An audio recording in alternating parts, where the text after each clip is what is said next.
Što se tiče ovih podataka o tome da je potvrđena optužnica u aferi Hipodrom prema gospodinu Kostanjeviću i još, koliko shvaćam, 4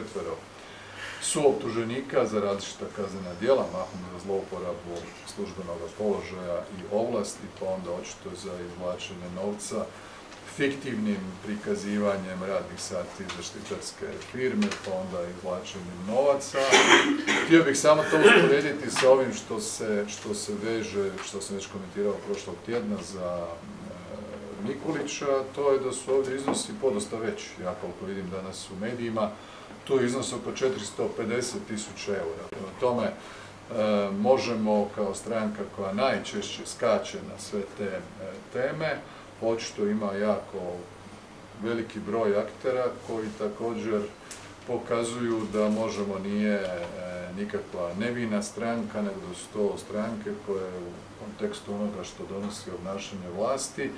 imaju ljude koji su skloni korupcijskim aferama.